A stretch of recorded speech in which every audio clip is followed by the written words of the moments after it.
Барлықтарыңа сәлем достар, қалдарың қалай? Бүгін мен сендерге ұбт кезіндегі ең маңызды, чтобы сіз білуіңіз керек, сіздің балл көтеруіңізге көмектесетін ең маңызды бір навыктармен бөліскім келіп тұр.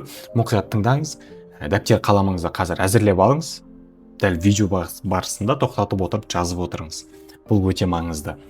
Жалпы мен осы ұбт-ға дайындалған кезде ұзақ уақыт түсінбедім. Қалай мына мысалы мен жалпылама мысал ретінде биология, химияны келтіремін, өзім дайындалған болғандықтан. Бірақ бұл әдістер барлық пәндерге жұмыс жасайды. Ең бірінші, мысалы биология дайындалған кезде, химияда ондай қатты теория көп емес, жатайтын нәрсе көп емес, биологияда слишком много. Вот, мен түсінбейтінмін. Мынан барлығын қалай жаттауға болады? Мынан барлығын невозможно ғой секілді. Иә, ғылыми тұрғыдан да невозможно. Сен оны күн сайын әр 4, 20, 36, мысалы 40, 2 ай сайын қайталап тұрмасаң, это барлығы ұмытып қалатын нәрселер. Тогда оны қалай жаттаймыз деген сұрақ бар. Вот, осы кезде ұбт-ның бір плюс қосымша жаңа бір фишкасы бар. Ол дегеніміз варианттар. Я достар, сіздерге мысалы орыстардың ЕГЭ дегендер бар ғой, ол жақта вариант көбіне берілмейтін сондай бір тест түрлері бар әлемде. Яғни сен ответін өзің жазасың. Это қиын, ол шынымен де қиын. Сондықтан да бұл сенде ұбт-ның сендерге беріп тұрған осындай ключевой фишкасы, бұл варианттар бар. Варианттармен жұмыс жасай аласың. Енді мен не айтқым келді? Саған балл көтеруіңе жалпы сенің дайындығыңды жақсартуға көмектесетін бірақ қана нәрсе бар. Маған бір кеңес айтшы десең, мен осы кеңесті айтатын едім, бұл көзбен жаттау, зрительный память дегенді міндетті түрде сендер естідіңдер. И осы көзбен жаттауды сендер қолдана алуларың керек. Қалай қолданамыз деген сұрақ бар. Ол, мысалы, мен биология кітабын ашам, например, бұл жақтан биология кітабын аштым, и потом көп барлығы. Мен жаттау невозможно да оның барлығын. Мен қалай жаттам? Көзбен жаттау деген былай. Мен 7 мен 11-дің арасында кітаптарды бір рет оқимын, 2 рет тағы да ден қойып оқимын, 3 рет тағы да оқимын, 4 рет тағы да оқимын. Солай көбірек әр оққан сайын мән беріп оқу арқылы мен ана ақпараттарға мысалы көзім үйреніп қалады. Например, маған біреу деген қазақ хандығының құрылған жылы қай жыл деп айтса, мен былай айтып бере алмауым мүмкін, бірақ варианттар тұрған кезде, мысалы сол сұрақ маған как жазбаша келген кезде, мен варианттардың ішінде 1465 тұрса, мен соны сразу белгілеймін. Потому что мен оның көзім жаттап алды, мынау ғой, мен осы сияқты деген сөздер, это уже сенің зрительный памятіңнің бар екенін көрсетеді. Солай достар, тарихты болсын, жұбанышевтарды қалай жатталады? Жұбанышевтар барлығын наизусть ешкім жаттай алмайды. Сен жаттай аласың только по вариантам. Мысалы айтады ғой, саған біреу сұрақ қойса, варианттар қандай деп айтасың? 4 вариант айтады, осының ішіне мынау деп белгілейсің. Это есть зрительный память. Солай, сен осы нәрсені білу арқылы сен просто балыңды былай шығасың. И өзіңе деген сенімділігің артады. Маған сенші, осы нәрсені сен осы нәрсеге жақсырақ көңіл бөлсең, сенде жақсы балл алу ықтималдылығың өте жоғары болады. Солай, мен осы нәрсені көп түсінбегем. Ауыр ұбттан кейін барып, нағыз ұбтты қалай мен бірінші ұбтын тапсырдым, сол кезден барып түсіндім да, вот как работает. Осылай екен ғой деген нәрсе болды. И солай мен балымды 26 балл прогресс көрсеттім. Наурыз бен нағыздың арасында. И егер сен 9-10 болсаң, 11 болсаң, ерте бастап жатсаң, тоже осы әдісті қолдансаң болады.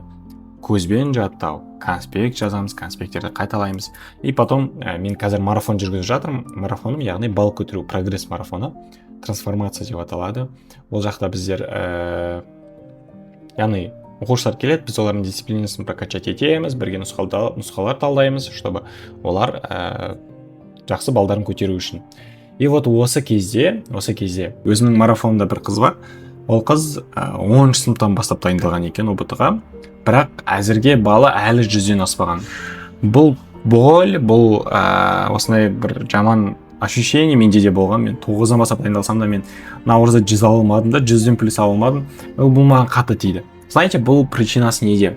Причинасы біз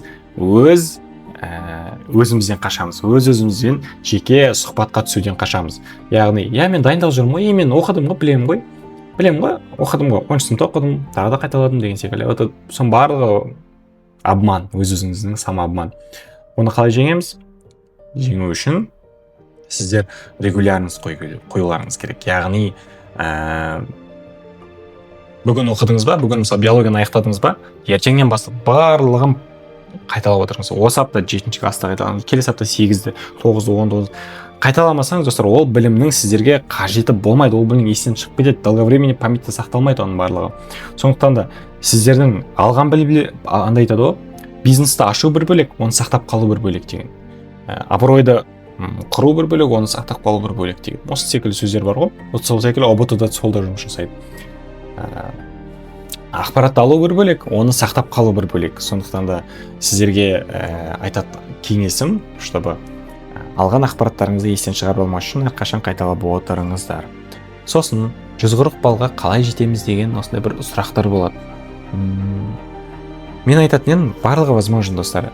Везение деген нәрсе бар, оқу деген нәрсе бар, білім, еңбек деген нәрсе бар. Кім көп еңбектенеді, кім просто так күніне 15 сағат, бірақ дұрыс емес оқуы, да? Мысалы, бір адам бар, күніне 3 сағат дайындалады, бірақ өте мықты эффективен фокуспен оқиды. Екінші адам бар, 15 сағат дайындалады, бірақ 15 сағатының 14 сағат отвлекание, да? То мамасы шақырып қалады, то мамасы магазинге жұмсап қалады, то досы звондап қалады, то просто бастағысы келмей басқа телефон, тикток қарап отырады. Оның барлығы влиять етеді. Сен 15 сағат дайындаламын деп айтпау ондай кезде. Вот осылай, чтобы жақсы балл көтеру үшін өз-өзіңмен конфликттан, өз-өзіңмен сұхбаттан қашпауың керек. Өз-өзіңді алдамауың керек. Осы басты. Сол кезде жақсы нәтижеге жете аласың. Медитация, аффирмация туралы айтқым келіп тұр, бірақ ол туралы мен отдельно бір видео шығармасам, менің өзімнің бір керемет историям бар осы туралы. Күшті өзіме әсер еткен, который мен сол аффирмацияда өзім қалаған балды, елестеткен балды мен нағыз ұбт алдым. Да. Солай, достар, ақпарат пайда болған болса, каналға тіркеліп кетіңіздер. Менімен бірге марафонда дамып бал қосқыларыңыз келсе, тоже марафон қатысаңыздар болады. Төменде номер қалдырам, немесе инстаграмға жазсаңыздар болады. Бір қадам. Рахмет, сау болыңыздар.